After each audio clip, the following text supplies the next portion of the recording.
Kicking up dust on a rick house floor.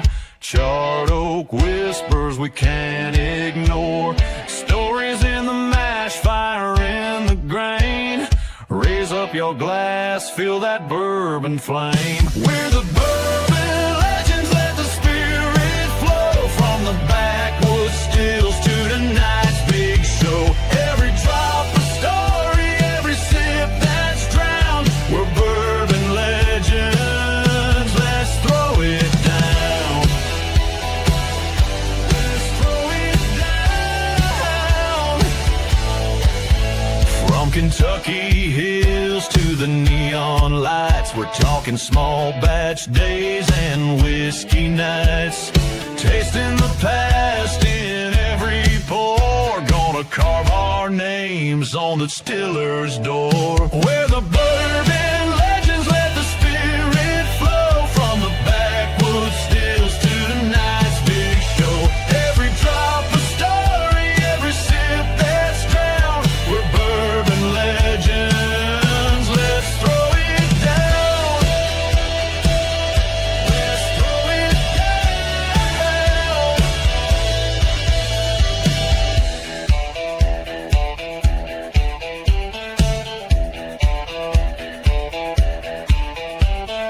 Raise 'em high, feel the fire. Clinking glasses, lifting higher. One more toast to the ones before and the legends we're making forevermore. We're the Bourbon Legends, let the spirit flow. From the rick house walls to your front row. Every drop a story, every sip a crown. We're Bourbon Legends, come gather round.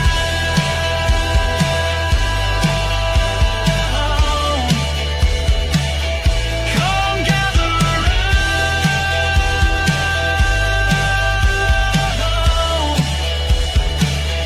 Come gather round.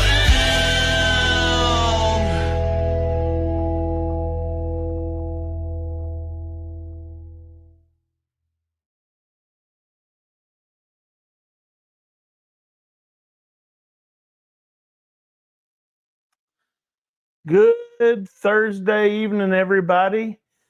Man, do we have a show planned for you guys tonight. Starting out, we may have one or two or three things to give away. You just never know.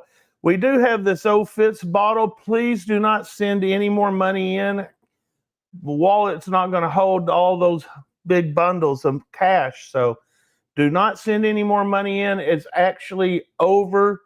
So if you got in on that raffle, you're in on the raffle. We also have Ryan Maybee here from J. Rieger Distilling Company out of Kansas City, Missouri. He's going to be our special guest. And, you know, I love doing these lives because you just never know what we're going to talk about. Speaking about not knowing what to talk about, might as well, that's a great segue to bring Roger in. Me? What's going on, Roger? Lots of fun stuff. Lots of fun stuff. I'm ready for some. I'm ready to try these J. Rieger products and get this started tonight. But we got some other things. Well, now, on my intro there, I've been sitting here over and over in my brain saying Rieger, Rieger, Rieger. And did I say Rieger or did I say Rieger? You said Rieger. Okay, good. I'm not good, you know. I have momentary lapses of memory. Well, I tell you what, we had quite the trip to Kentucky shooting content, didn't we? Oh, yes, we did. It was. My goodness. I tell you what, I was tired after the week was over. We went every day hard, had rain, sleet, snow, and everything, and no kept going. sleet or snow, but we had plenty of rain. But you know, that was just one and a half days worth. The rest of the time it was beautiful. You couldn't ask for any better weather. We have so much content that, you know, it's kind of like cooking dinner. It takes you an hour and a half to cook dinner and it takes you 5 minutes to eat it. It's kind of the reverse opposite of that.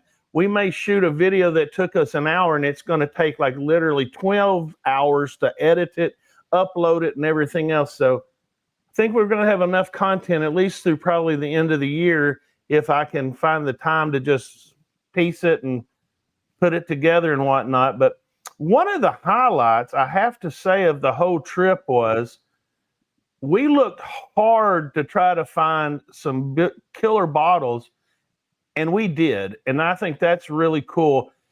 There's one bottle in particular that once we give away this Old Fitz that's sitting right there tonight, but I think we've got the what do you call it, the Holy Grail or whatever of bottles. Oh yeah. So whatever you folks do out here in TV land, save some money, because that thing is going to be up for grabs before Christmas, and it'd make a hell of a good Christmas gift to yourself. That's all I'm saying. Definitely. We'll talk about it more when we get on later on the day, later on. But we do need to take care of some business. We did our first barrel pick last week, and I'm going to show you here. If you didn't see what it looks like, that is it. Spirit of the Rails. Only 5 bottles remaining as of this post right now. This is a 51% corn, 45% rye. We figured out while we were in Kentucky, most distillers say anything over 18% is a high rye. We'll have to ask Ryan what his opinion is on that. But I will tell you this, it does not drink like a high rye.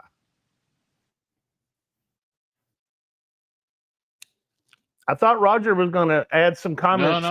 It definitely doesn't. I'm sorry. He was holding in a cough or something. But I had a little cough going on. We have 5 more of these bottles, and so don't hesitate. If you like something different, out of the norm, this is something for you, I believe. 125 proof, does not drink 125 proof. It's very well balanced, in my opinion. And the other thing about it is this is an OZ Tyler barrel, which if you're not familiar with OZ Tyler, that was previously, now it's known as a Green River. And if anybody's ever had the Green River bottles that, were tornado survivors, like from, I think Blue Note had one. There's been several out there. Well, this is a tornado survivor as well. So anything in that rick house, they consider a tornado survivor. So and they tore that brick house down, so that's why each barrel had to come out by hand, and then was sold at that point. Right. So it reached its 7.5-year point, and that's where it stopped. And not only is it, I almost would say a legendary pour just for that status, but this is also a piece of history. If you really like the Bourbon Legends, you like what our philosophy is, you like what we're doing, and you want to support us, you get in here, you get this bottle. That's the first one ever. There can only be one first, Roger, and this is it. Yep. We might have 500 more after this, but there's only that first, and that's what this is. So, okay, let's give something away. All right. We're going to do this up and early. Along. Yeah, we're doing it right off the bat, man. We're just kicking this thing out. Hashtag OGD7. And we will give away that bottle there, not at the end of the show, pretty much in the middle of the show. So OGD7. I'm sorry. Hold on. Let me make sure before I do that. OGD7. Yep. Okay. OGD7. I'm not going to run that ticker. I will run it. I'm going to have to edit it real quick. Save. The other thing I'll let you guys know is there you go. Tonight earlier at 5 o'clock, we had the premiere of one of our first videos from our trip. It was at the Old Glory Distillery. I suggest you go back and watch that. The second half of that will be playing on Saturday, and that'll be something you definitely want to take a look at. That was a beautiful tour. It was really nice. Even had somebody already sent me a message and compliment me on the video, and I took very, very, I was very proud of that because Terry Gibbs sent me a message. He goes, "That's a great video, Craig." So I appreciate that, and we had a lot of good times there. Like I said, a lot of good content. And one of the things we were looking for when we were there and we did not find it was this bottle right here, and that's the Russell Single Rick House. I was lucky enough last year to be at Wild Turkey when they dropped it, and so I grabbed it. But this year's is a little bit different. Roger, you want to help explain that? Yeah, they're going to do it a little different. It's Camp Nelson E-Barrel. From the way they're stating it is, you're going to the email will be sent out later through the Russell's email chain, which you have to be signed up for it to receive it.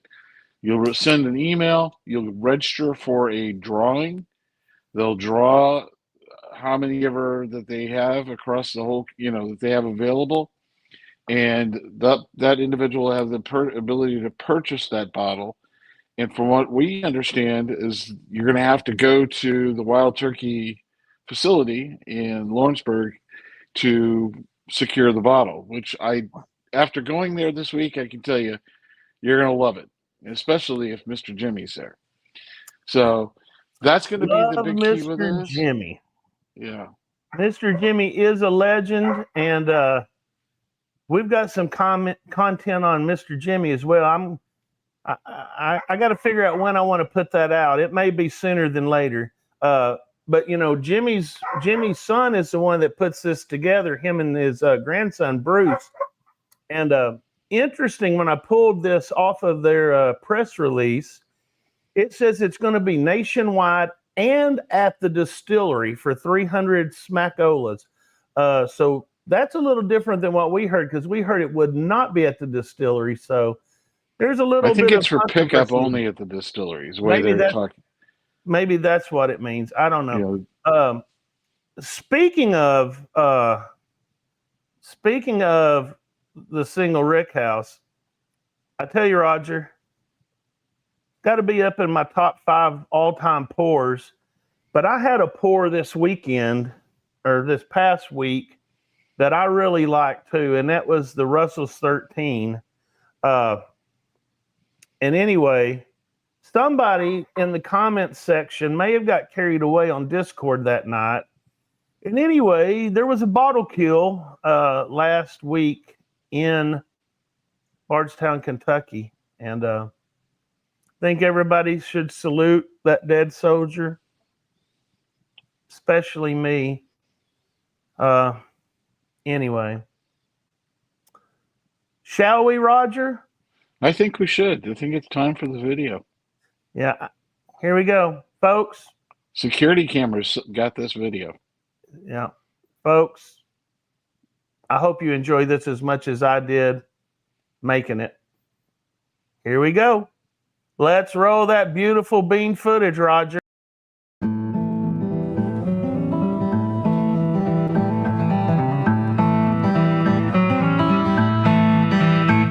The story of how one man's bottle became another man's obsession. Mac Brock had been waiting months for this trip. Bardstown, Kentucky, the Bourbon capital of Oregon. He was there to meet his brothers of the poor, the Bourbon Legends.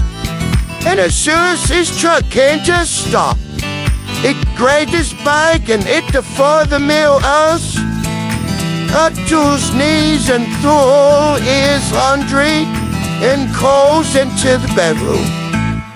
Without missing a beat, he said, "Boys, it's whiskey time." The Bourbon Legends gathered around that table like they were knights at the Round Barrel. Glencairn's clink, laughter echoed, and the story flows free as a bourbon. After a few pours and plenty of jokes, the guys start to wind down. One by one, each legend headed off to bed. But not Mike. Instead of calling it a knot, he hopped on the Discord where even more legends were hanging out. It didn't matter if he was drinking virtually. Bourbon is bourbon, and that is when he saw it. Russell 13, Craig's Holy Grail bottle. Open, untouched, and within arm's reach. It was heavenly. So smooth, it didn't drink like 114 proof. So he had another pour. And another. The house was quiet, but Discord was not. And Mike was having another drink. Midnight, then 1 in, and then 1:45. Mike was feeling 10 feet tall and completely invincible. That Russell's bottle, however, was not. And Karens lay on their sides. Spills marked the battlefield. Aunt's proud bar was now empty. Finally, at 2 a.m., swaying in his chair and slurring goodnight, Mike stumbled to bed, full of turkey, dried, and extremely bad decisions. Morning came like a freight train. The hallway spun, his shirt inside out, and his soul was dehydrated. Worst of all, Craig's Russell's 13 was almost gone, and Mike, well, make a fool of bourbon and regret. The end.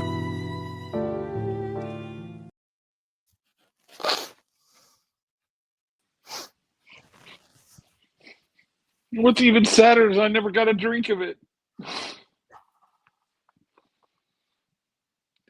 Are you going to be able to go on, Craig? I don't know. Could Celine Dion come on and sing that song about the world? The world must go on. Whatever. Let's give away a bottle of that old Granddad 7. What do you say? Let's do that. Remember to hit that 15 hashtag. entries. We're going to draw it right now. Here we go. Good luck.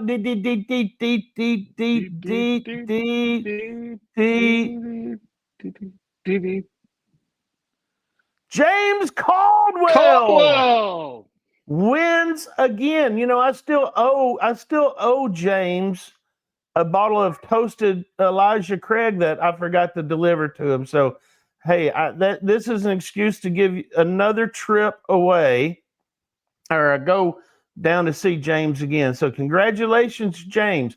Okay, Roger, we got to move on. We're holding our guests back. Let's get on here.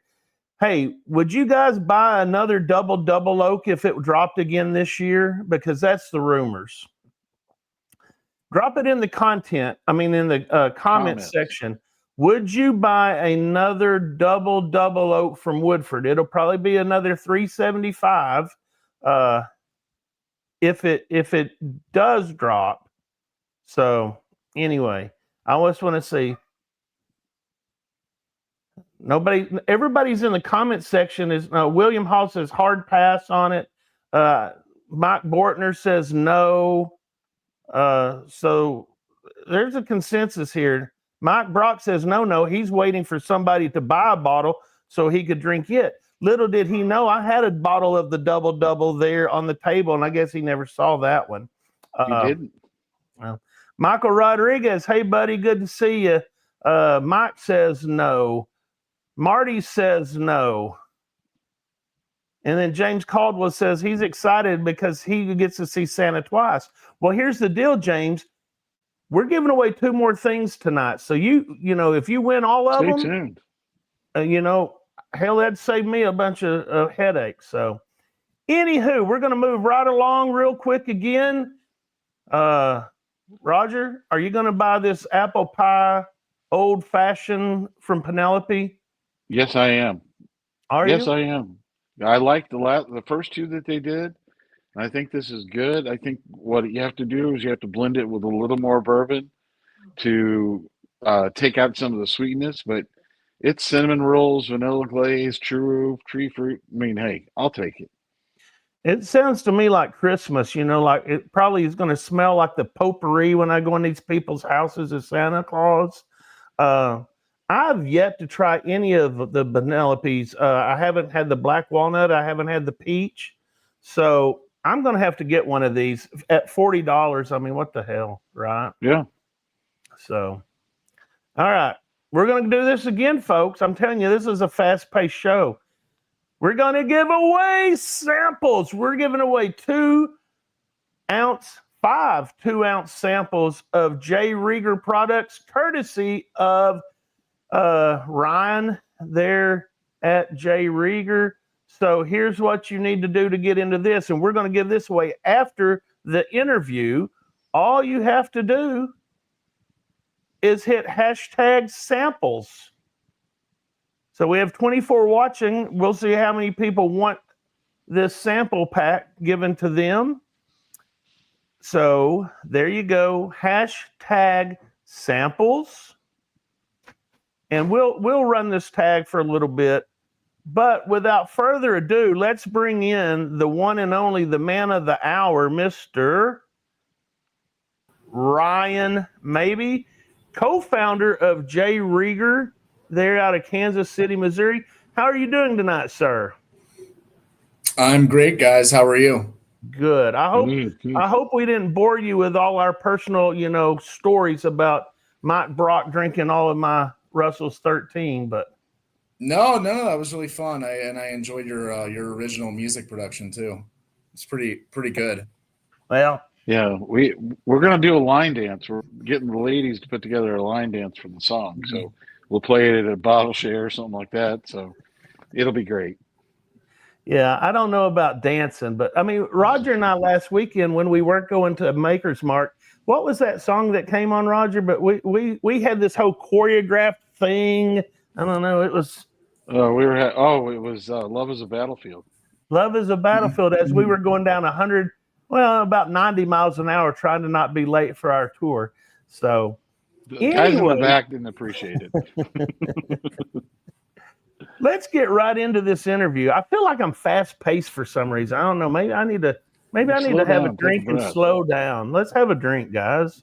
Cheers, everyone. I got mine. So what we're starting off with, and we'll be talking about it here in a second, is the J. Rieger Kansas City whiskey with a 92 proof, the white label that's behind on the left behind Craig's shoulder. Right there, the white bottle. I like this red, white, blue. So my question for you, Ryan, starting out is, so J. Rieger, that is a brand that was back in the day that kind of quit, and then you and what is your partner's name there in crime?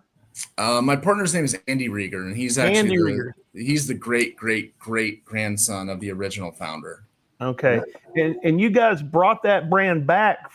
It's been gone since Prohibition, correct?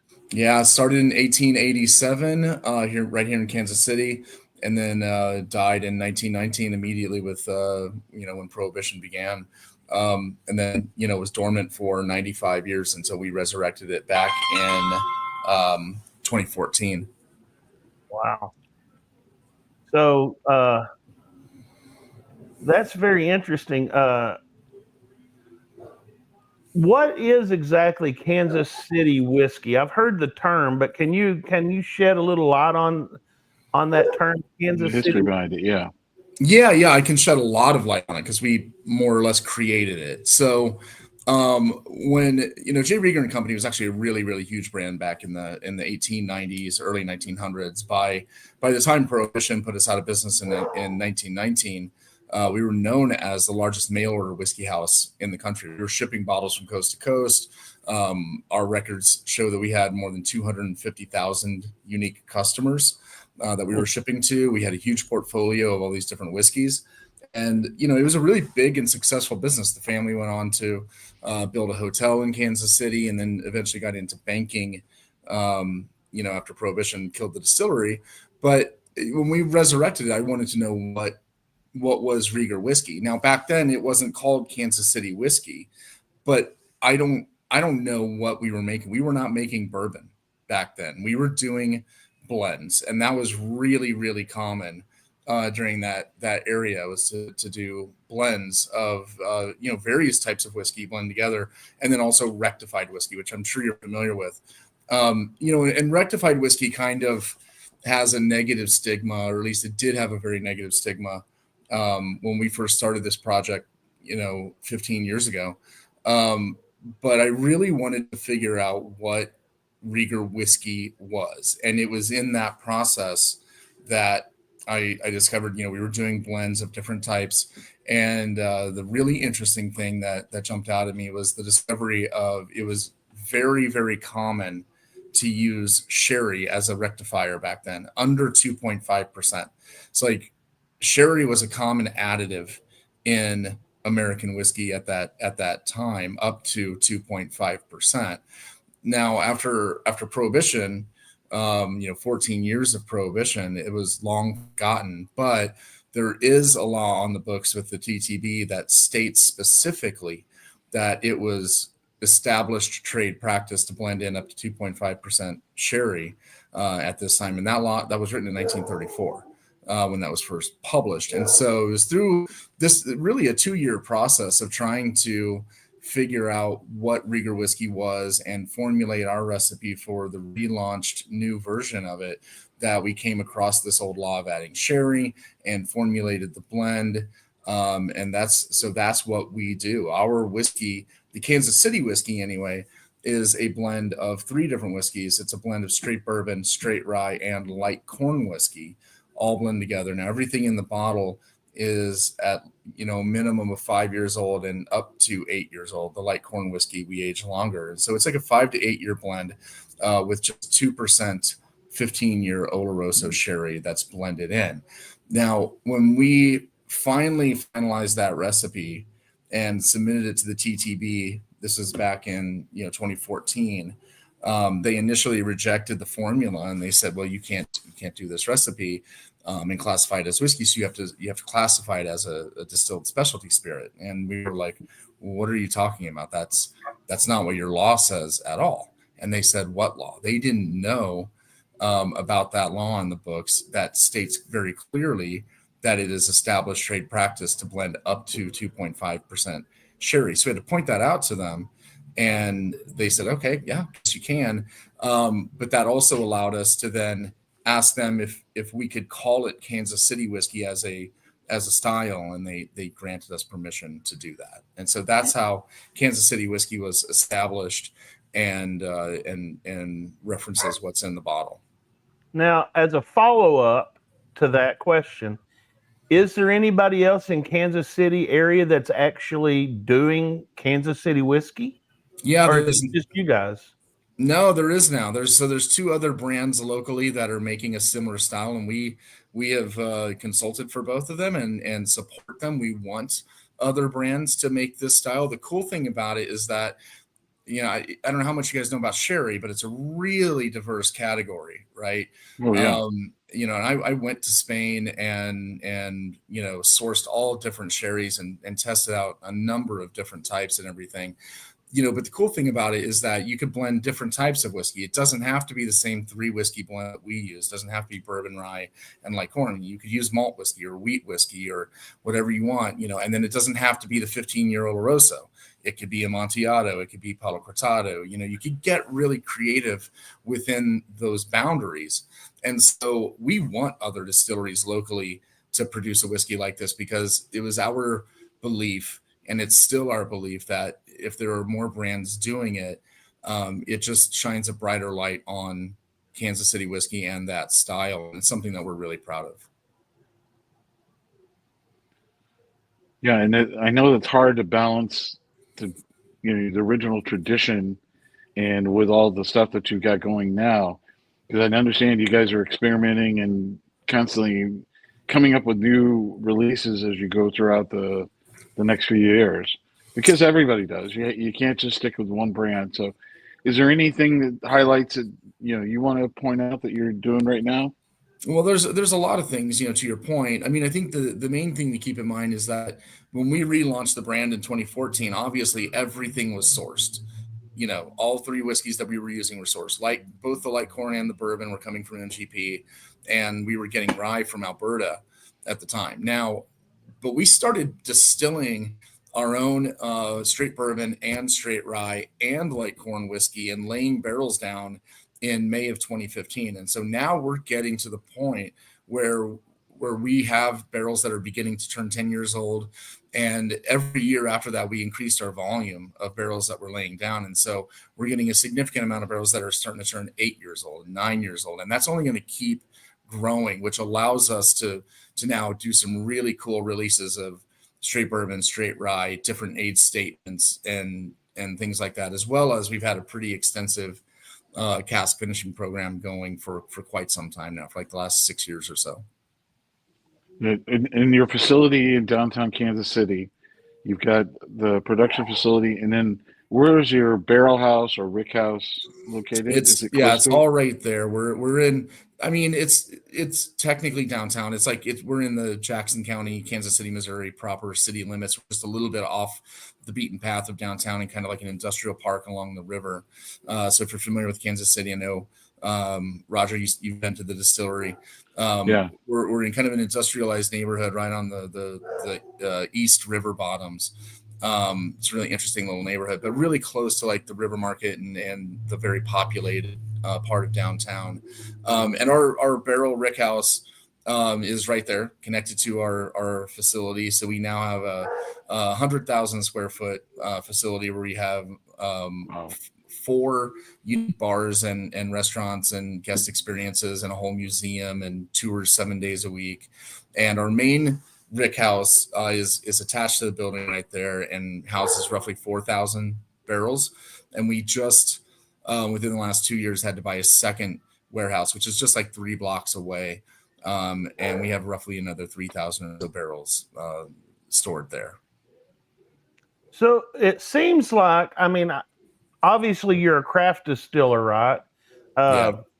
It seems to me like, is it just me or is it a trend that a lot of these craft distillers are actually supplementing their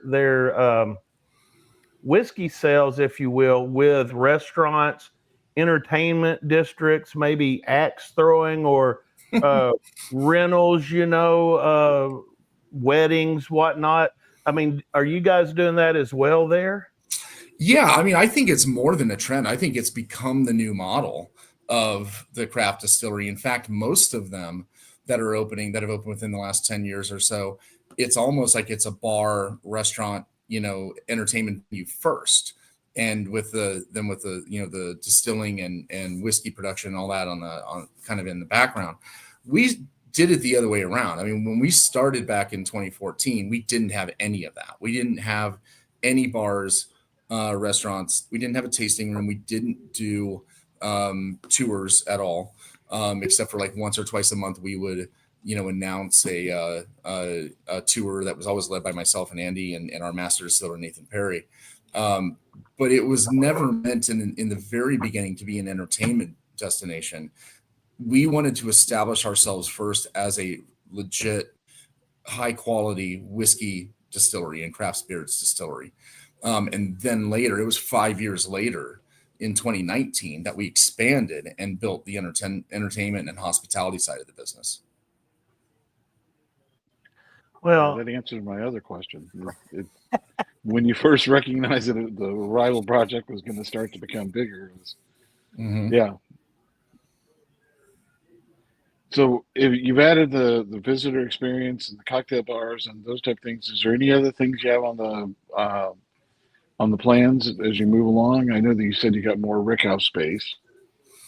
Yeah, I mean, I think the big focus for us right now is, over the last 5+ years, it was a big shift when we built the new distillery in 2019. We more than quadrupled our production output from the original still layout and everything. We really expanded that significantly, and it's kind of the heart of the whole facility with the bars and everything else built around it. But it was a very big jump. I mean, we went from having 10 employees or so roughly in the first 5 years to, now over 100 employees. And a lot of that is on that hospitality side. And so managing that is, it's a significant challenge and something that, we want to make sure is done well and, serves us and serves our brand as kind of a beacon or a showroom for our brand, especially in Kansas City, for decades to come.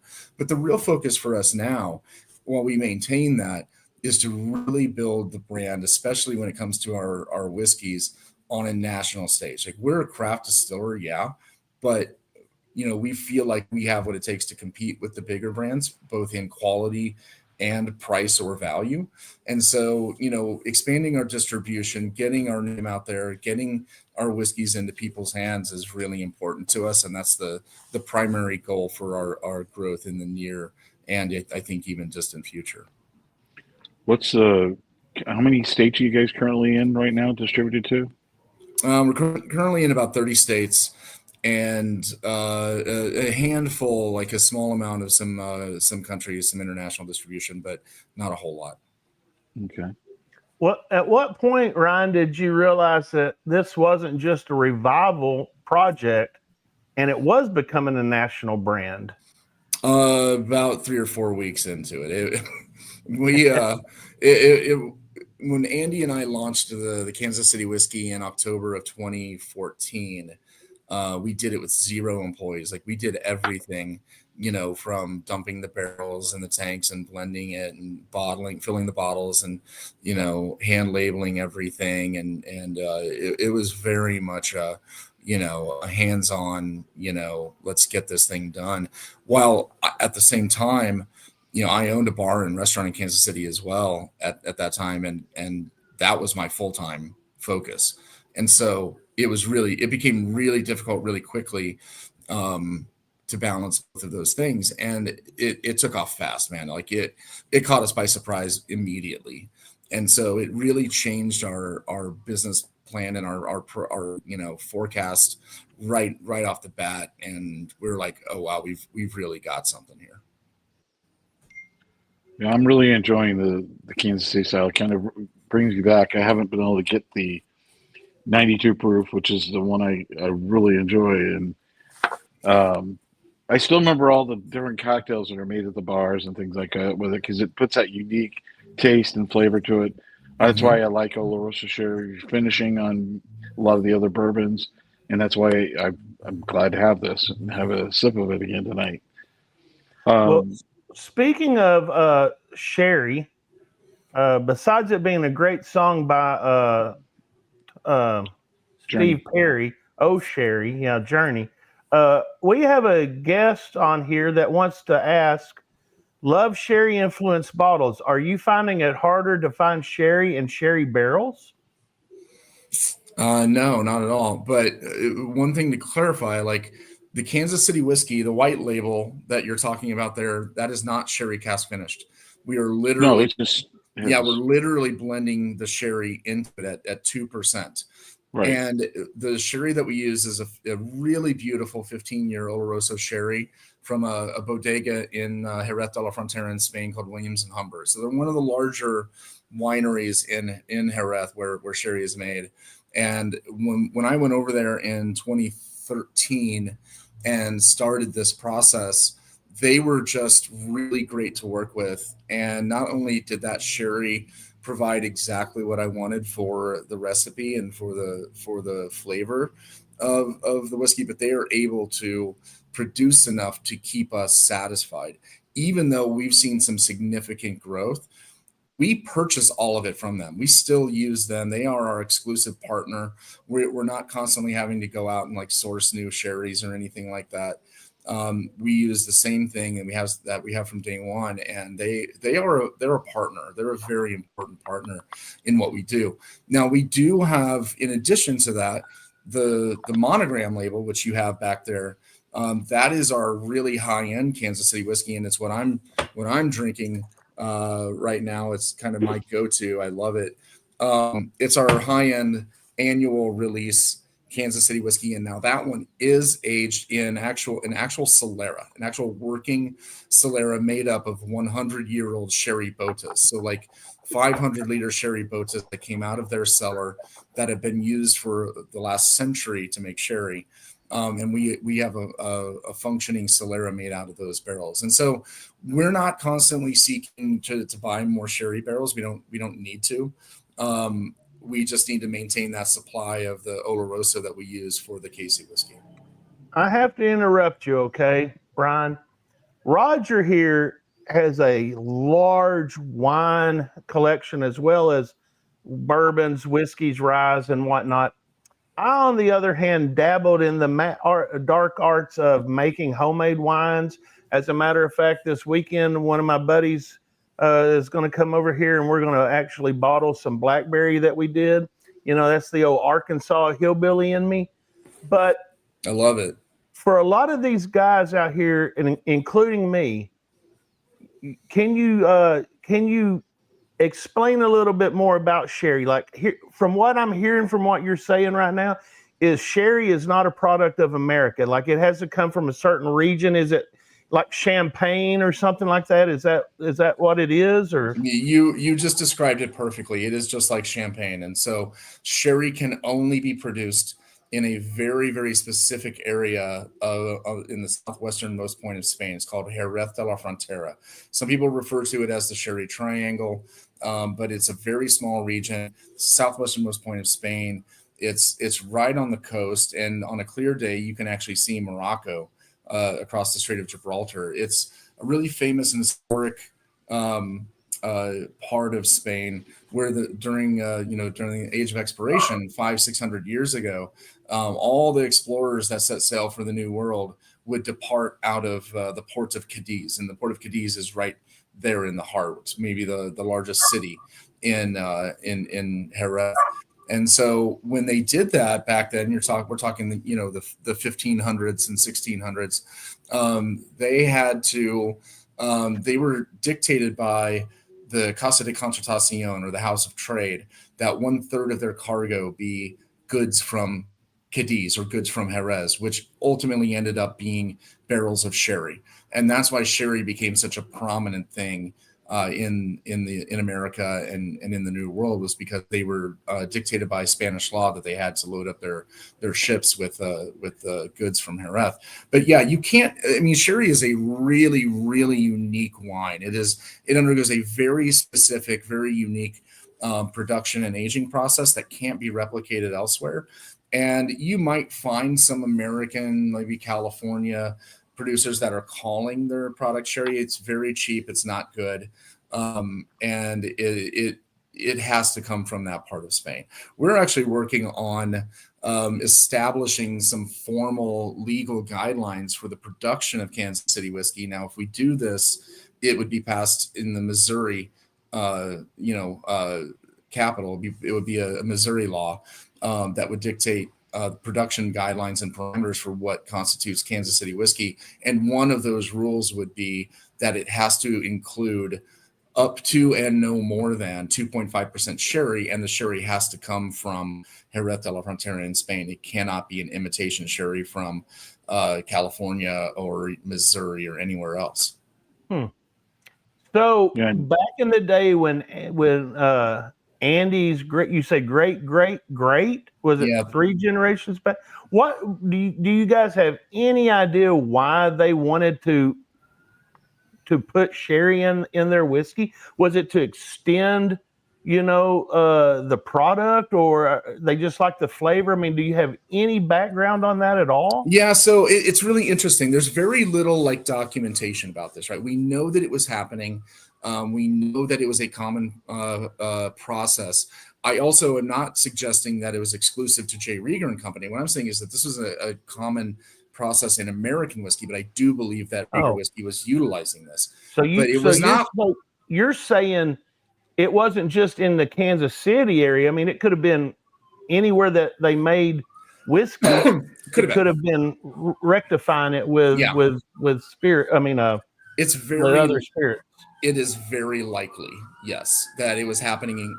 It was very widespread. Or else, think about how it would have become federal law in 1934, right? When right after Prohibition was repealed at on December 5th, 1933, they write the first initial laws, the federal guidelines, in January of 1934 when the law takes effect.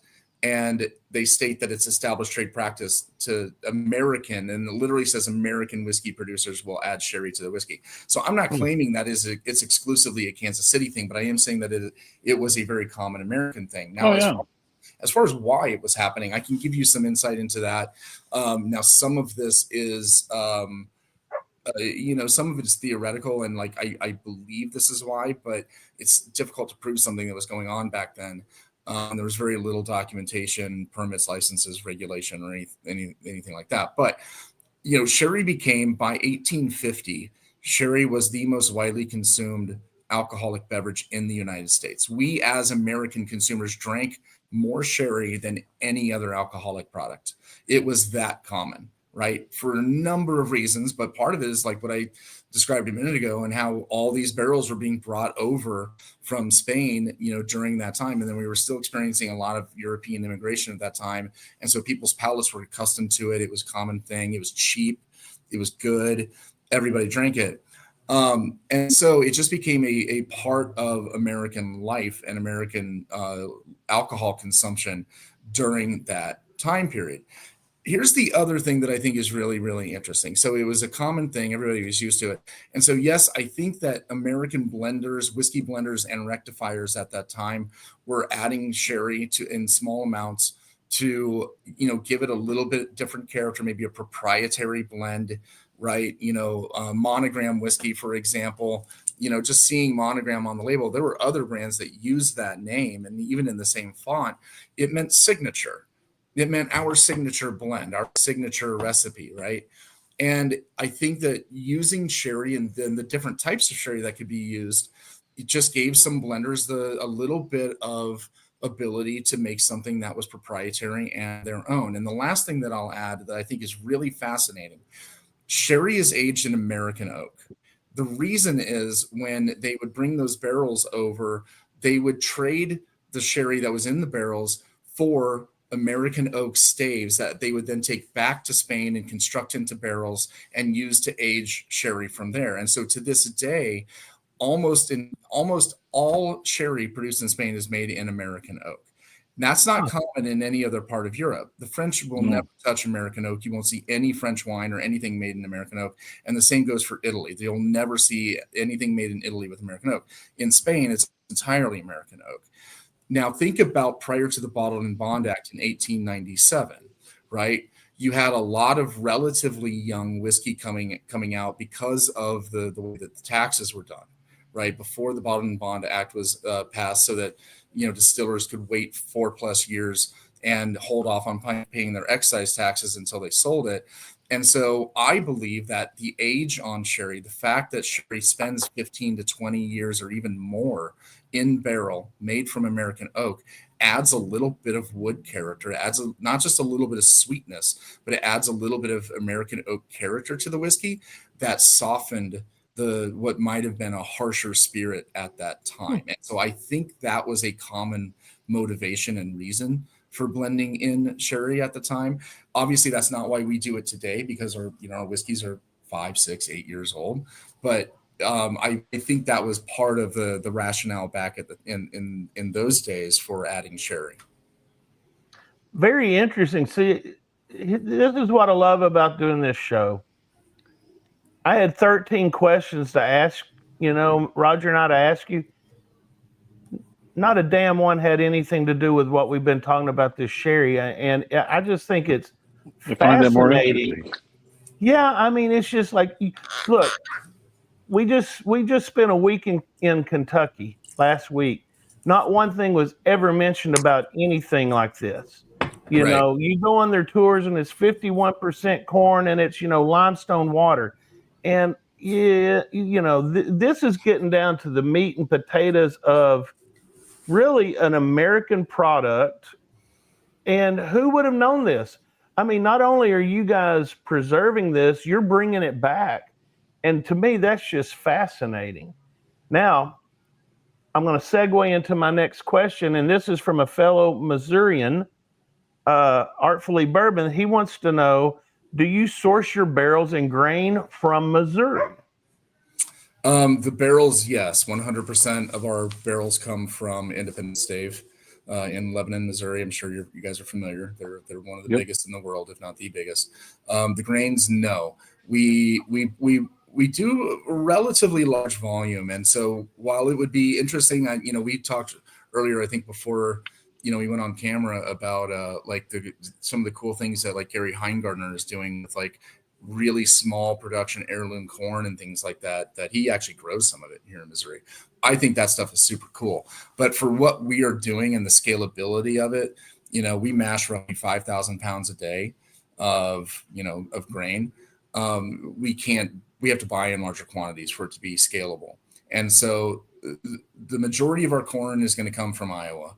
Most of it. Now, some of it might come a little bit from the surrounding area. The majority of the rye we've always bought from Canada, although we have been sourcing some more rye domestically just recently, and none of that has gone into anything that's been bottled yet. And then we do malted barley in both our bourbon and our rye that is also domestic, comes from like northern, like Minnesota, North Dakota, that area. I guess most people use rye. I guess it's a cheaper alternative than using a synthetic amylase. Amylase. Yes, I mean, because the barley has it naturally in it. I don't know how they actually make amylase. I guess it's that would be a whole nother question. That would be something for Dr. Pat Hysak could probably tell us that.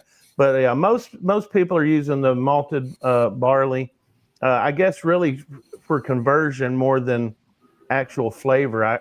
Would that be a correct statement, Ryan? I would say it's pretty correct for the rye, because our rye that you're opening right now, that is a 96% rye and 4% malted barley. So I'd say in that one, yes, we're using it for that purpose. But in the bourbon, our bourbon mash bill has 14% malt. No, so you're using it for flavor. That's pretty high, and it is absolutely having an impact on the flavor. Right. And I am on to the bourbon right now, which, Craig, if you can show the bottle, the blue one, the blue bottle here. Let me. Yep. I'm on to the bourbon, and I'm really enjoying it. After it opened up a little bit, because we fresh cracked it today, poured it out, and then putting it in the Glen this evening, it is really showing very, very well. Thanks, man. I appreciate that. Yeah, the bourbon I've enjoyed every one of them. Thank you. The bourbon is a 56% corn, 30% rye, and 14% malted barley. And so I would say that one's a high rye, clearly, but also a high malt. Right. Yeah, I guess you heard us in the back room when we were talking about our first barrel pick being a 45% rye, and we were like, "Man, this is high rye." But a lot of the places we went last week, they were talking about anything over 18% was high rye. Would you consider that about normal? I mean, I think it's subjective. I don't know that there's necessarily an actual guideline as to like what that threshold is between high rye and low rye. I think it kind of comes down to each distillery. But yeah, I want to say, like in the NGP bourbons, aside from, they have a 99.1 bourbon, 99% corn bourbon, but in their rye bourbons, I want to say they have two options, and one of them is 21%, and that's the lower one. And so I think, I could be wrong on that, but if I remember correctly, no, I think you're right. I think that's what it is. So like both of theirs would be high rye if going by that standard. But I think it just depends on the brand and the distillery. I like this rye a lot. It seems like the more you drink, your palate changes to. Most people I know, I don't like rye. And then it seems like the longer we drink, the more we kind of start liking rye. I do have one complaint though, and I don't know whether it's your labels or it's my eyes, but I can't. Man, I can't. Don't ask me. I can't read it either. My poor eyes. What is on this rye here? What do you know what the mash bill is off top of your head? Oh, of course. Yeah. No, the rye is a 96.4. So 96% rye, 4% malt.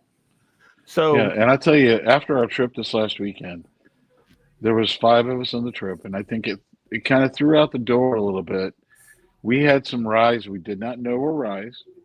They were presented and tasted, and I think a lot of people hear rye, and there's that connotation that comes out. And if they get blinded on it and they taste it, they're going to enjoy it. And there was a couple of them that we went to that we preferred the ryes over their bourbons and over their bourbons. So it's I really enjoy this. I obviously am proud of all of our whiskeys that we make, but I love our rye. I think our rye turned out really good. And one thing I don't think I mentioned it, but we worked with Dave Pickerel in the very beginning. Pick was a really close friend of mine, and he was a partner in our distillery when it was first founded, and Pick started Whistle Pig. And he was involved in so many startup craft distilleries back in, between 2010 and 2018 when he passed away. But he helped us build our distillery, and he helped us formulate these mash bills. And he was really, even though prior to that, he was the master distiller at Maker's Mark. He really became known for his ryes, especially through Whistle Pig.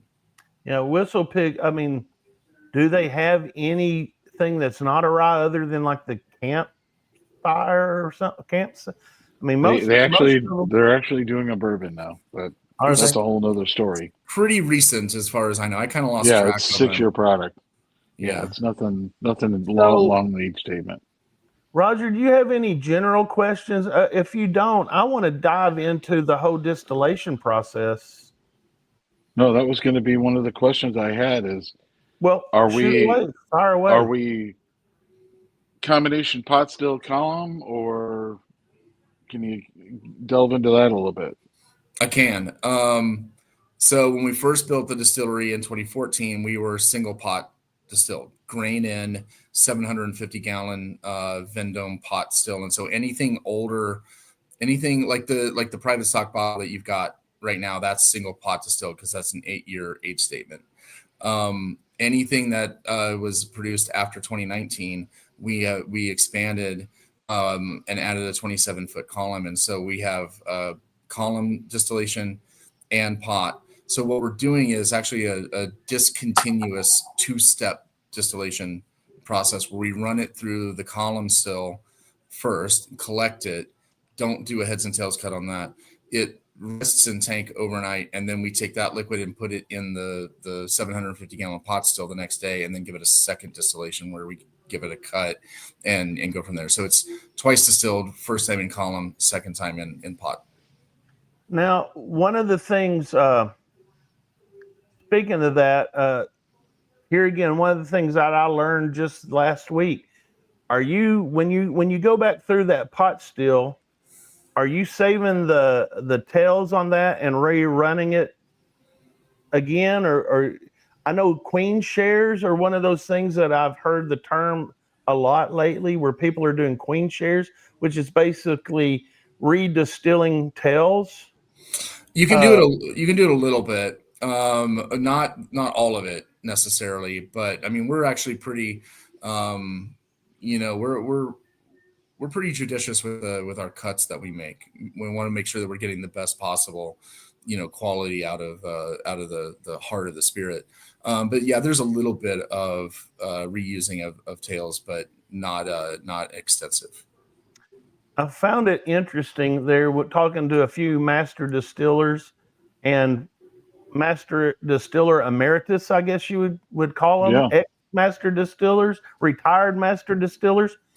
And every one of them looked at me like I was a ghost when I said, "You guys rerun your heads and tails?" And they just laughed at me. They're like, "Well, of course we do. Of course we do. Of course we did." And I was like, "Wow." I found that very interesting because, if you're going to take your heads off, you're going to get those hearts. Why would you throw that back in there? Well, because there's always some more that can be gained. I mean, you're not necessarily. It's not as cut and dry it. Now we're kind of getting into a little bit of territory where it's a little outside of my expertise. Like I'm not a it's way out chemist. of mine. I'm not a chemist, and I'm not our master distiller. Nathan, our master distiller, would probably go to town on this question with you, because he can talk about the compounds. He can talk about the specific chemical and scientific things that are taking place in that process. But from my understanding is that it's an efficiency thing, and by rerunning some of them, you're going to be able to pull some more hearts out that kind of snuck through.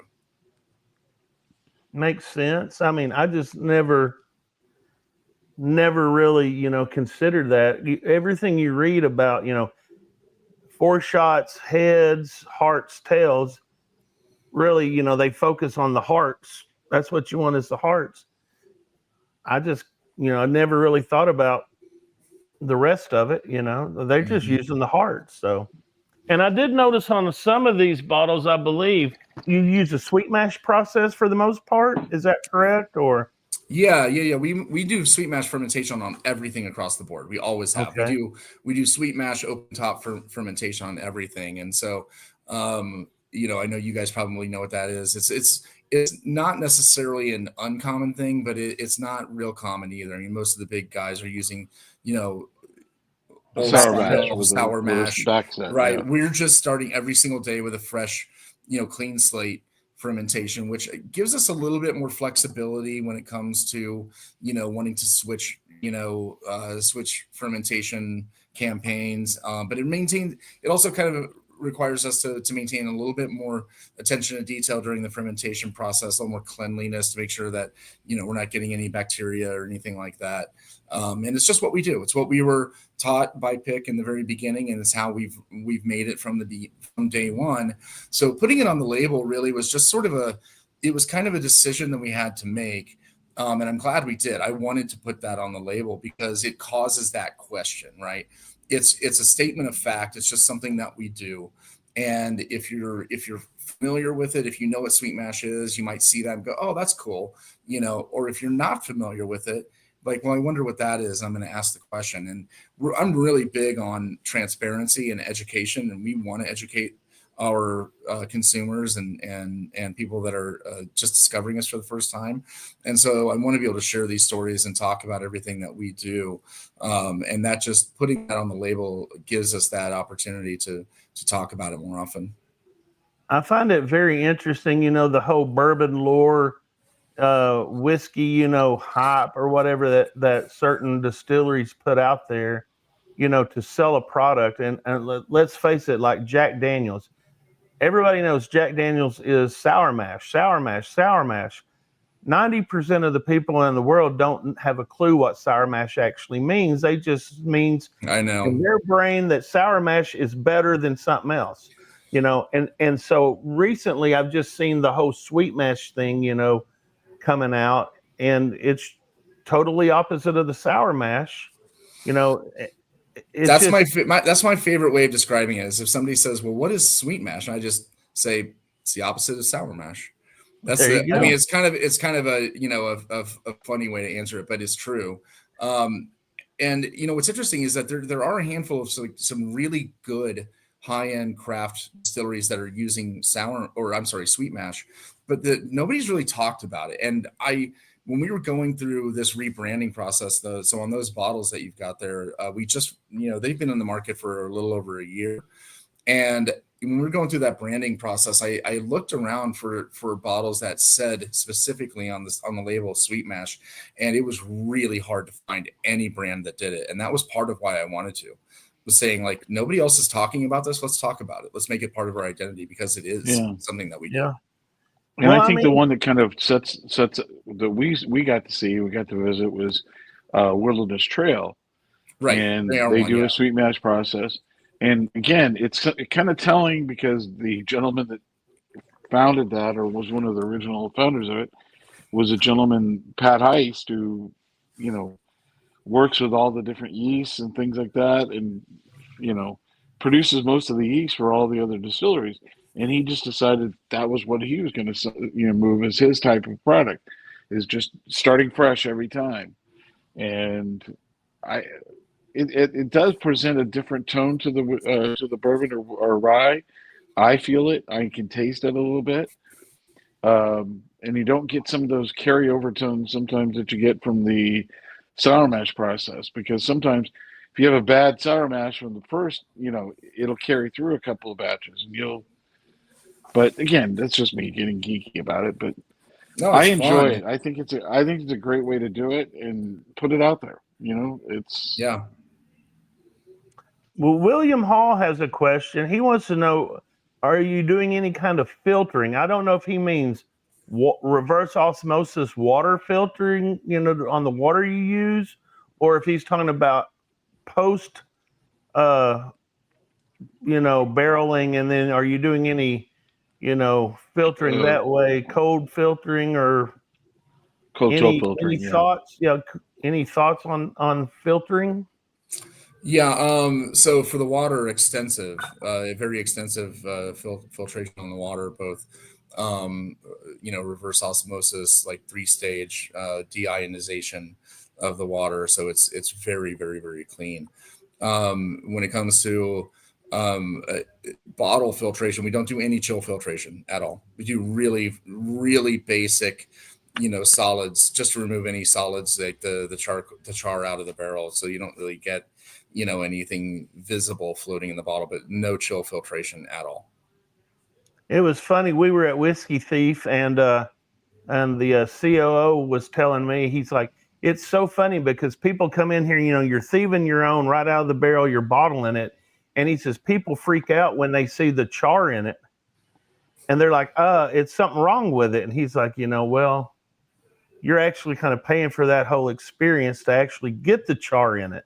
Totally. Yeah. We do that too. We have that experience at the distillery too, with certain tours that we do, where we do, we thief barrel samples, and it's always really fun to see the looks on people's faces when they see like what it comes out of the barrel, like, before we bottle it. But I think that's part of the magic and part of the special experience. Can you give a little bit tell the hours of the distillery and throw that in here and some of the different tours that you might have available? Oh yeah. I mean, the distillery is open 7 days a week. We're only closed a couple times a year for holidays, but 7 days a week.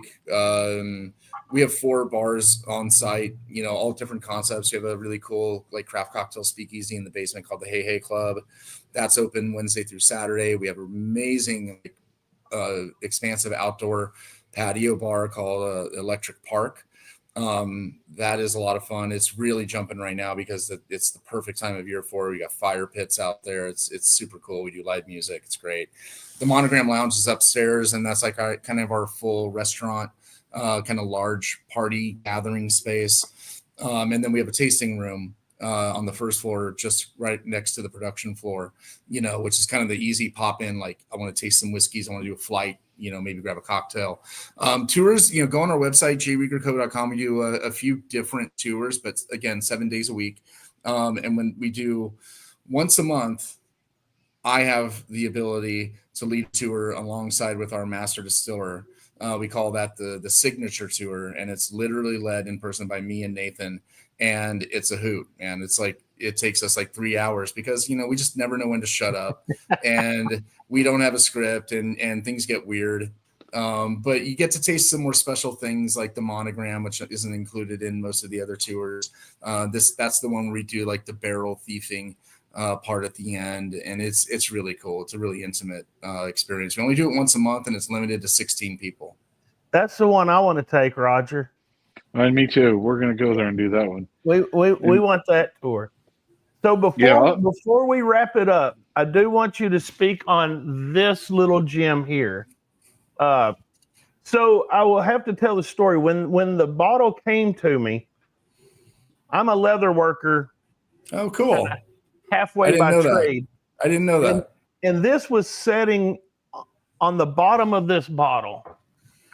And I'm like, oh, it's a coaster. And then I'm like, no. It fell. I know what this is. This is supposed to go like a bracelet. And then I had to come in. And then Roger came over to pick up, some of the samples, and he pulled it up on the webpage. And then I'm like, Oh, I thought this bottle looked kind of funny with just that little label there. And then I realized, like an epiphany, it hit me, and I'm like, man, that is a damn good looking bottle. That's the Now- way it's supposed. That's the way it's supposed to look, right there. You got it. Yeah, I get it now. It fits perfect pressure wise when you pull it up. Hand stitched, beautiful bottle. And now for all of our geeks out there we've got some guys that love high proofers. This is called the Private Select Society. So can you tell us a little bit about that? Private stock. Private Stock. Private stocks. Yeah, it's those eyes thing again. No, that's all right. So tell us about this society, the Private Stock Society. That is bottle number 1 of the Private Stock Society. We just launched this program last week officially, like literally just launched it.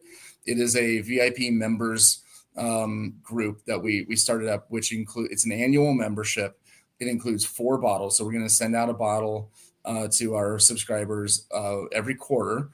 And every time we do a bottle, it's going to be a very, very, very limited bottling that you cannot get anywhere else. It is only available through the Private Stock Society, through that membership. You won't be able to buy it on store shelves or anything.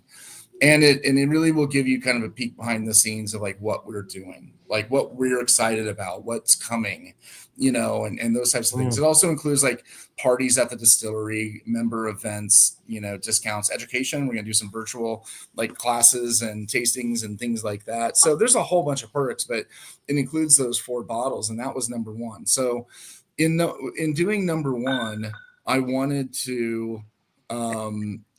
wanted to like leave a mark, right? And so that's why, you got that straight bourbon. It's 8 years old. It's the first time we've ever done an 8-year bottling. We've not bottled anything at that old before. That's the oldest bottle we've ever done is 8 years. So this is your juice. I don't know if you guys can see this or not. Yeah. But look how dark that is.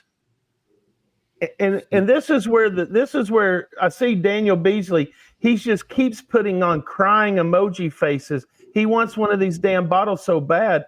I mean, he could probably get in there. He just has to join the club, right? But yeah, there's still spots available. I want to show this. Can you guys see the proof on this? I don't know if it's going to focus. It comes through. It comes through perfect. Right there. 161 proof. Ryan, tell me again. No, this is Facebook. We're not monetized yet, so you can tell us what you told us before we came on about. You said there's a process called what? FM? Yeah, it's called the FM principle, and I learned about it from Pick. And if your viewers are not familiar with the FM principle in whiskey production, it stands for fucking magic. That's what it is. So that's how we got it. Oh, dude, I like that. I like the. You got to have the fireworks. I mean, that's brilliant. Yeah. So. Well, look, we could talk about this for a long time. Like I could go deep into how this happened. You can go as deep as you want. The floor is yours, my friend. So, well, what I'm saying is that we could talk about this for hours because it's pretty interesting. So when we first started, laying barrels down 10 years ago, wow. We didn't know what we were doing. I mean, one thing we have to keep in mind is that, our location, we weren't looking for a specific location. We didn't build a rick house. We just used an existing structure, an old warehouse and everything. And so we just started laying barrels down. And obviously we were paying very close attention to all of our production methods and have the highest quality standards, especially, having someone like Pick involved.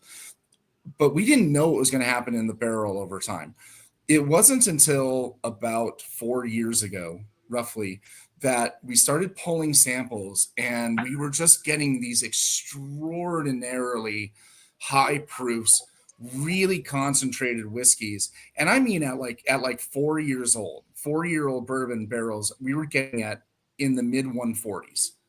Now I've been doing this long enough to know that, when I was running restaurants and bars, I was buying barrels, from Buffalo Trace and from Four Roses and places like that, and we see bottles that are 10, 12 years old, older, picked from the highest highest, level of the rick house that's hitting like 140, right? And maybe 142. I remember the first time I saw one at that level, I want to say it was a Thomas H. Handy. It was like 144. And I'm like, what the fuck? Like, how do they get 144 proof, right?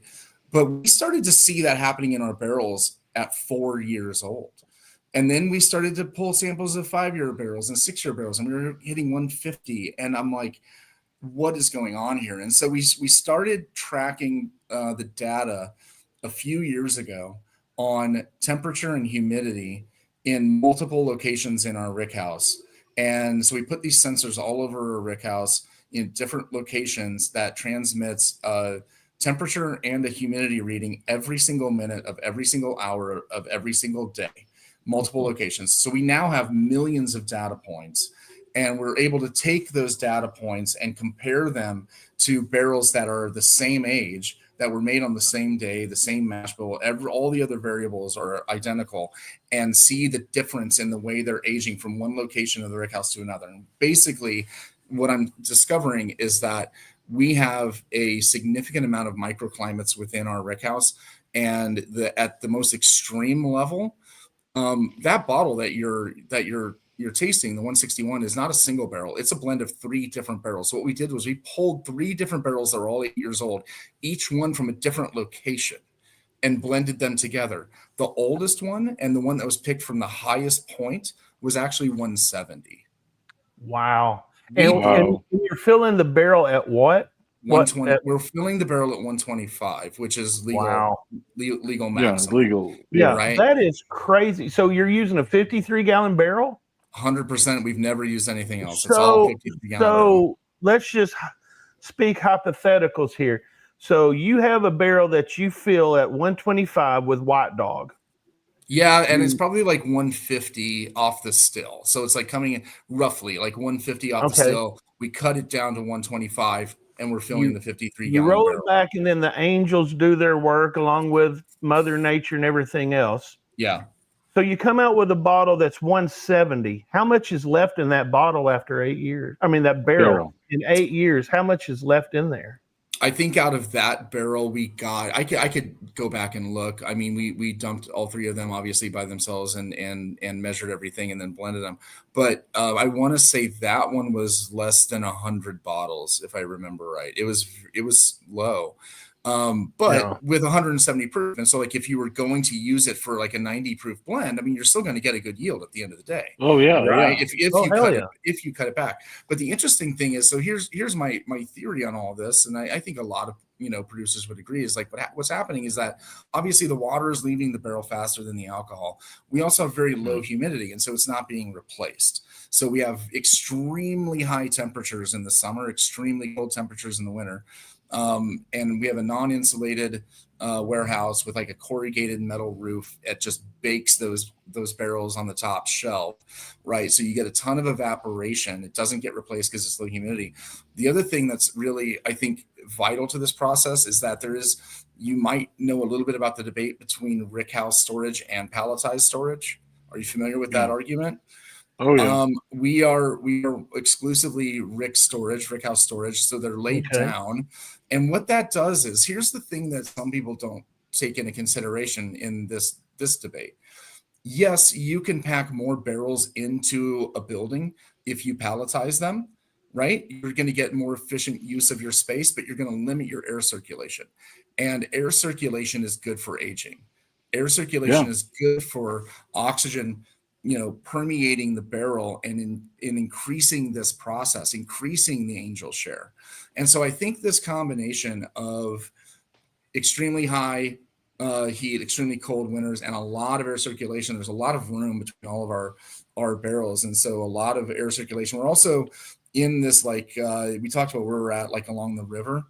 We're in kind of like a wind tunnel in like a floodplain, whereas on the north side of our building is the river. It's very flat, it's a floodplain, and then right behind us on the south side is an 800-foot bluff.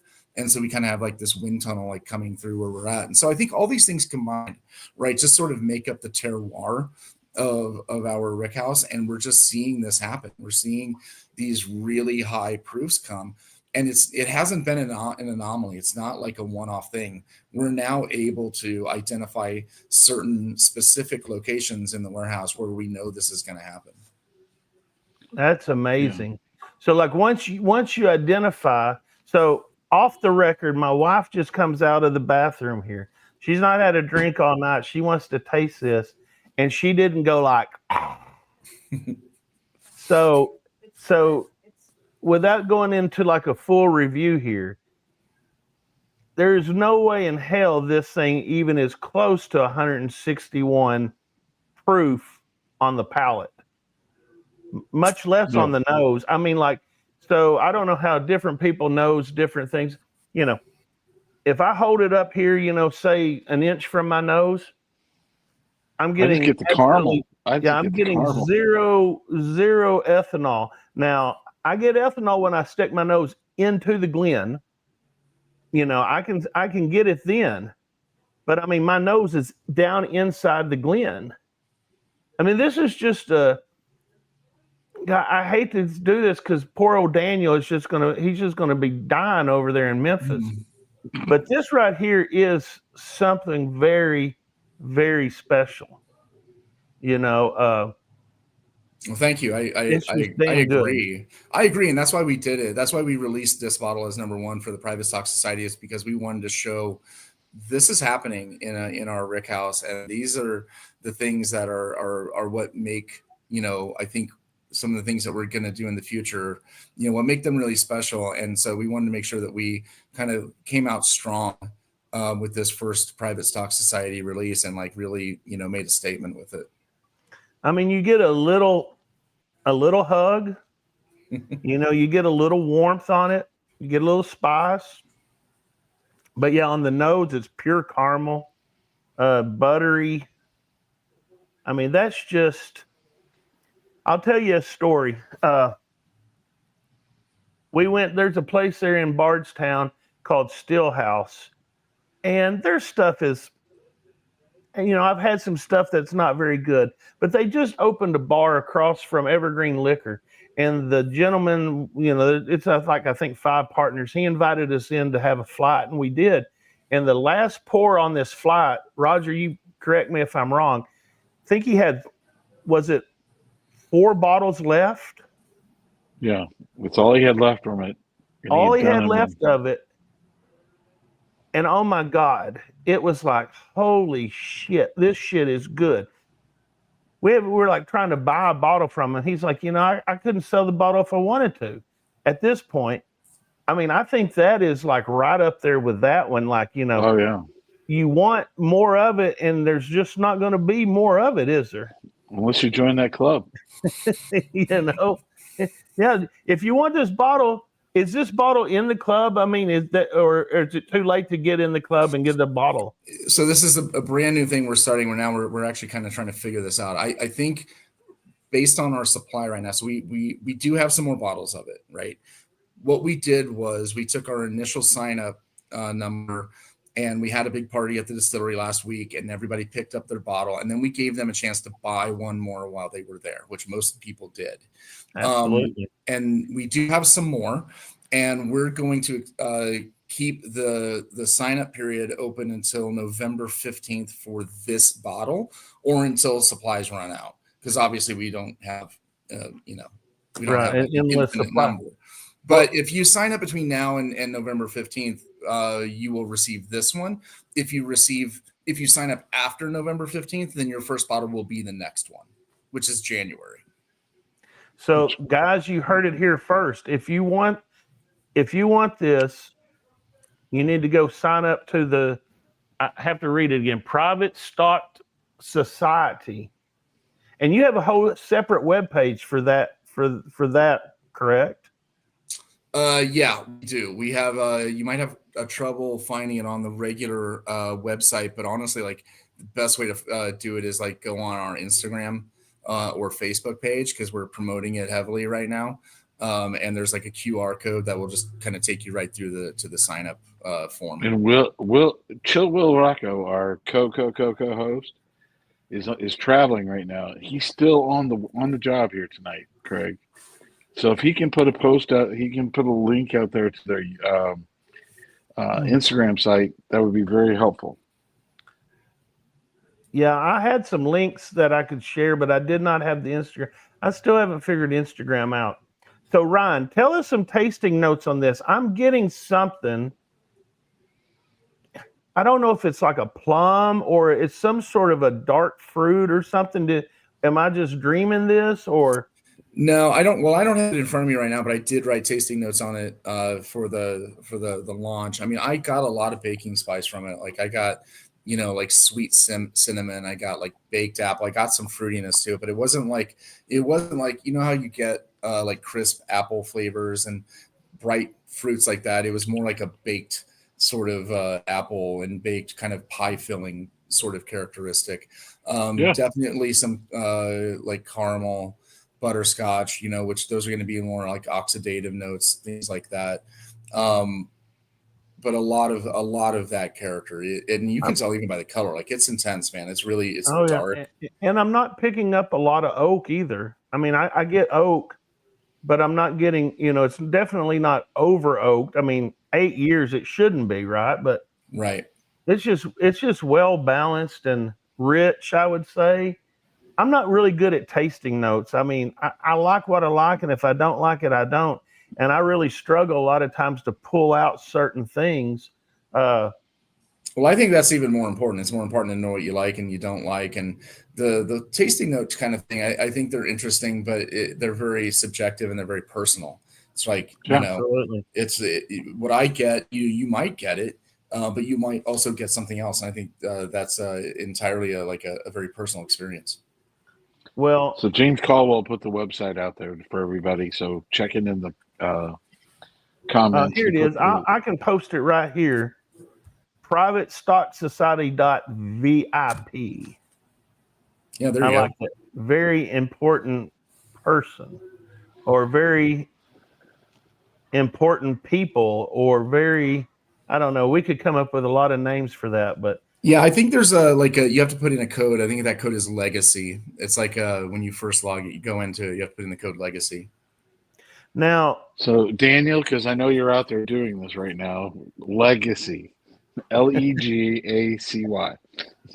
And this is a reoccurring thing. Like, so you pay a flat fee per year or something, and you get like perks to.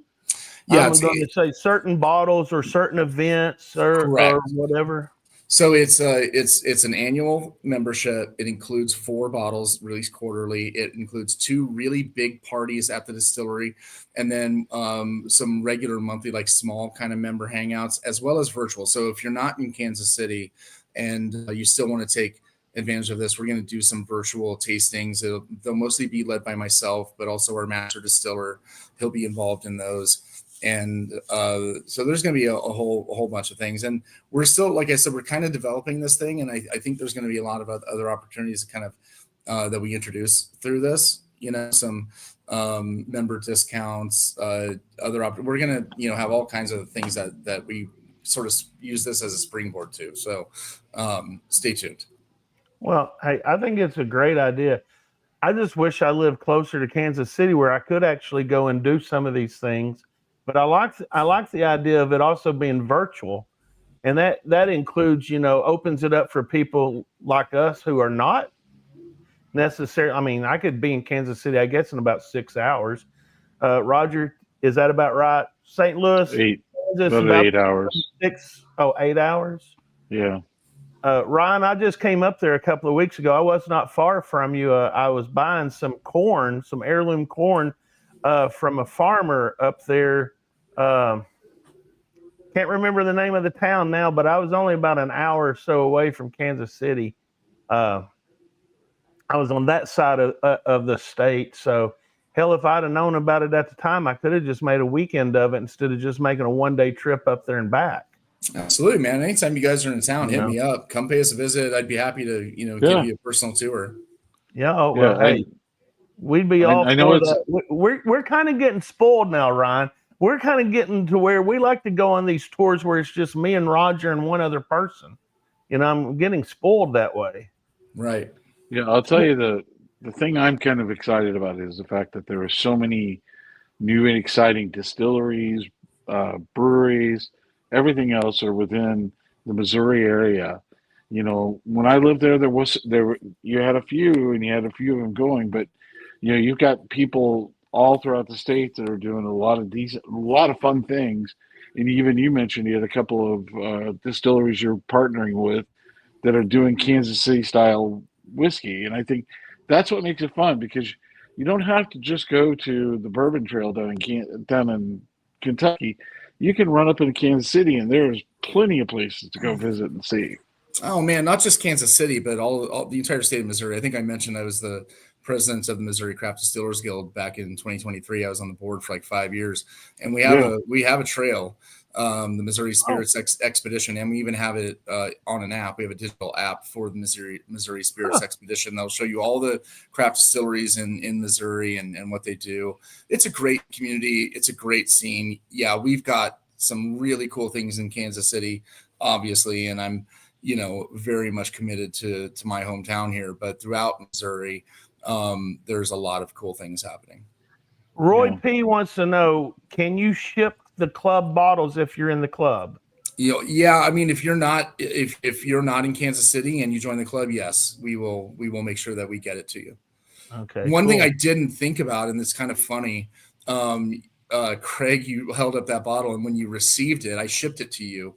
And when you received it, the leather fell off the bottle, and you didn't know, that if what it was. I'm like, oh shit. So now we got to think about that, because like when we handed them out in person at the distillery, they were on really well, but in transit it fell. Well, but it's cool. Here's the thing. I didn't go to any of your web pages, and I don't try to go in and research, because I don't want my questions to you to be, skewed a certain way. But as a leather worker, I can tell you this: a little shot of hot glue, about right here on the bottle, and then slide that up, it won't go anywhere.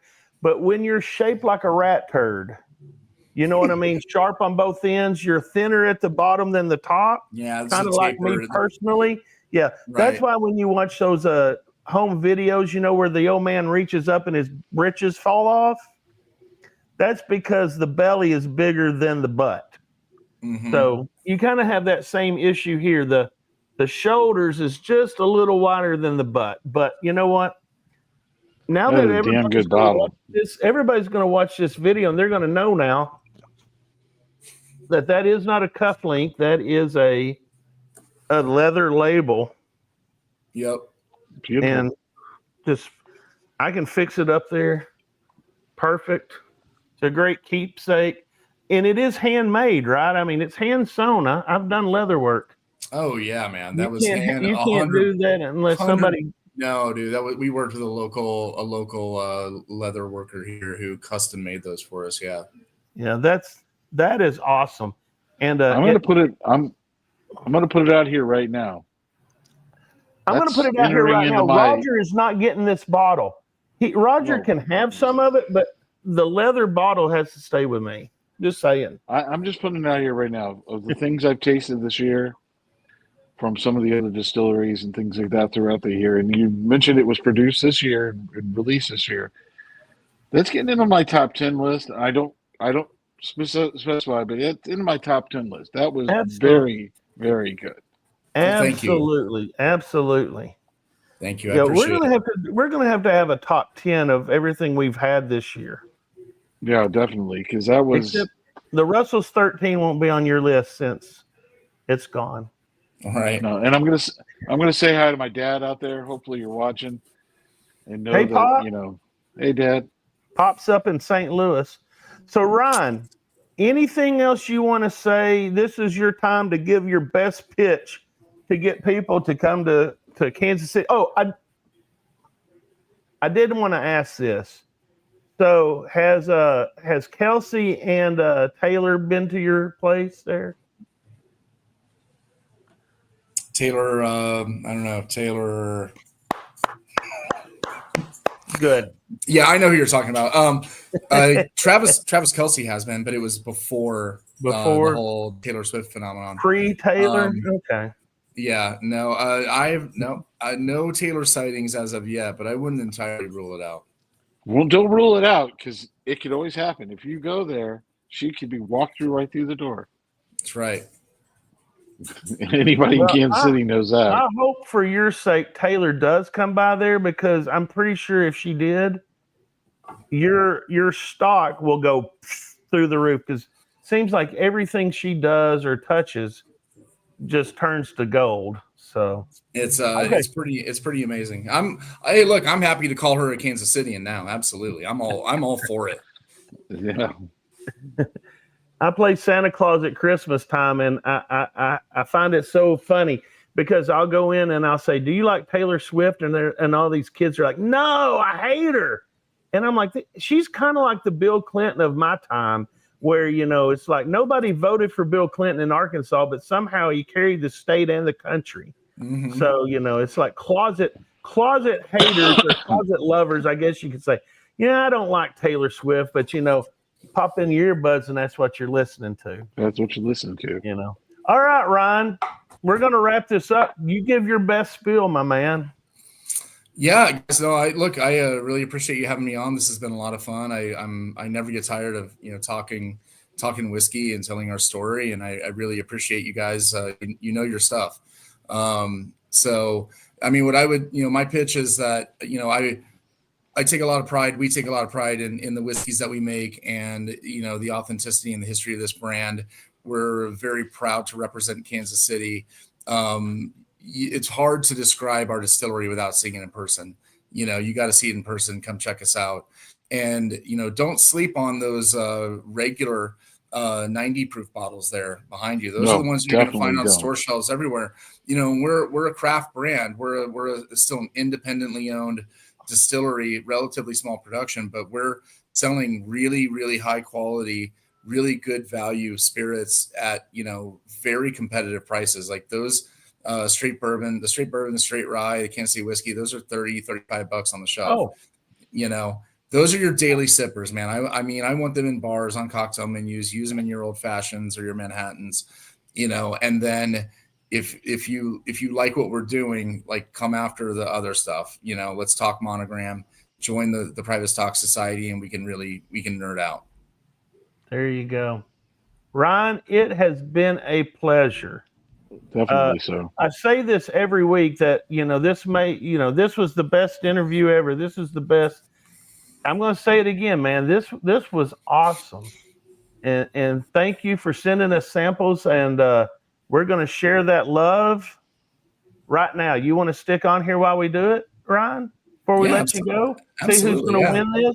Okay. So we said hashtag, you know, I know it might kick you off, but the audio will still be there, I think. Okay, here we go. Hashtag sample giveaway. Let me get back on here. I'll add you all to there you go. All right. There we go. This is for the 5 2-ounce samples. As I always say, if I do not know you and you win, just get a hold of me by going to thebourbonlegends.com and shoot me an email, and I'll get your samples sent out to you. And away we go. It's not shared. It's not shared. It's not shared. Hold on. I won't do it. All right, we've got a winner, and I'm going to be fair. I'm going to give this winner. It wasn't quite as exciting. I kind of, you know, prematurely shot my wad there. But the winner is the winner is. Do you see it? Gerald Romine. I could have respun it. Nobody would have known the difference, but I'm a man of somewhat integrity. Integrity, but Gerald. So Gerald, winner, I believe. Yeah, he is. Gerald, send me a message. Go to thebourbonlegends.com. Go into that link and then send me an email so that way we can get your bottle. And anyway, Gerald. He's in the chat. All right. Congratulations, Gerald. You're going to really love these. This was some great pours tonight. And I'm not just saying that because Ryan's at the bottom of the page. So, Ryan, thank you very much for coming on and for being legendary. Love the stories. Love those in-depth, little tidbits of information. I had no clue about Kansas City whiskey until tonight. So now you know. Well, thank you. Yeah, I appreciate you sharing. Look at this. Look at this. Bortner says rigged. Come on, Bortner. You look. Come on, Mike. You know why he's saying that? Because he wanted to win this stuff. He always wins. That's a problem. He does. He wins everywhere else. So we're spreading the love. All right, everyone, check it out. Ryan Maybee Co, founder of J. Rieger Distilling Company. They're in Kansas City, Missouri. Is it Missouri or Missouri? It's Missouri. Missouri. See, I guess the old timer I know, he called it Missouri. He was from Blue Eye, Missouri. You know where Blue Eye is? I'm not familiar with it now. Blue Eye is about a mile from Arkansas. Okay.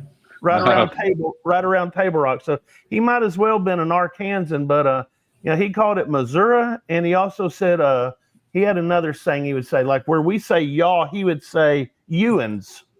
Ewans. Ewans. Like, Ewans want to come down to the Walmart store? Oh man, I have not heard that one before. Yeah, Ewans. That's what he would say. You got to get a little closer to the border down there between Arkansas and Missouri. Gets a little strange there. Thank God for Branson and Bass Pro. That keeps that southern part of Missouri legitimate. Absolutely, occupied too. That's right. All right, Ryan. Thanks. We'll be in touch. Hopefully, just shooting the shit from time to time, and maybe we can get you back on the show and we can deep dive into something else. Anytime, if you guys. Get anything new that you guys have coming out? Shoot us an email because we'll put it on our news link. Please do. And Roger and I are going to try to get up there at some point and get that tour and do some videography and put it out on the channel as well. So happy to host you anytime. Give Ryan a big hand. That's great. We appreciate you so much, Ryan. You have a good night and a good rest of the week, buddy. You too. All right. Take care. Thank you, sir. Wow, Roger. That was awesome, man. There's only one thing, Roger, at this point, 1 hour and 42 minutes in, and I think we should just cut the damn chase and let's give away a bottle. We want to? Oh, yeah. Especially if it's going to be we gave away the old Granddad. That's 7, James right? Caldwell's bottle. Yeah. And we gave away the samples. Wow. So I'm that's surprised left. Daniel isn't on here asking for the rest of that bottle. I can tell you one thing that won't be taken to that bottle share. Okay. I learned my lesson. I learned my lesson last week with Mike Brock. We're going to spin the wheel for the Old Fitz 9-year. Okay. Here we go. Don't drop it. No. I want to make sure the screen is shared, Roger. I want to do this. I want to do this the right way. I don't want to screw up like I did earlier. I'm going to share my screen. I'm going to go to Old Fitz raffle. That is not what you need to see. That is what you need to see. Okay, tell me if you can see it over there, Roger. You see it? No, sir. No, you don't see it? Hold on. I have to hit the share button. Now do you see it? Oh, I see it. Okay. But I think you need to shuffle it a few times. I'm going to shuffle it. Old Fitz 9. I'm going to shuffle it 9 times, okay? Good luck, everybody. We have 255 chances that are sold. Thank you, everybody. Yes, you don't realize what this will do for us going forward. Well, I'm going to tell you what it's going to do for us. What happens is this money that we're raising for this group are going to go in towards more barrel picks, and that way I'm not on the hook for it, and Roger's not on the hook for it. Everybody is, like I've said before about Hillary Clinton. We all kind of takes a village right? So this is a way of you're helping us and we're helping you back. Because I'm going to tell you, I'd love to have that bottle right there, but instead of me putting it in my collection and setting it there and drinking it every so often, we're going to send it to you. All right, enough of the bullshit talking. Let's do Shuffle this. 9 times. 9 times. All right, here we go. 1, 2, 3, 4, 5, 6, 7, 8. Lucky number 9. Good luck, everybody. Oh, sorry. There's so many names I can't even read who's in here. Dorothy P. Dorothy P. Dorothy P. from Louisiana, New Orleans, baby. Dorothy, honey, let me know. You're Keith. Let me know if y'all are coming to Daniel's Bottle Share. I will bring it to you, and I'm not even going to ask you to open it up and share it with anybody there. It can be one of those backdoor deals. I just slide it in. Nobody has to know. We can meet up prior to the bottle share. But Dorothy, Miss Dorothy is the lucky winner tonight. I'm pretty sure that was your last purchase when you purchased tickets. I'm going to tell you, Dorothy didn't have but one ticket. No, she had more than one ticket, folks. She even made Keith, Roger, she even made Keith have to buy his own damn tickets. Yeah, well, she's kind of that way because she loves whiskey and bourbon just as much as Keith does. And here's the thing. Maybe a little bit more. I don't think she's watching right now. I don't think she has a clue. Guys, I tell you what, do you want to spin it again? No. Okay. No.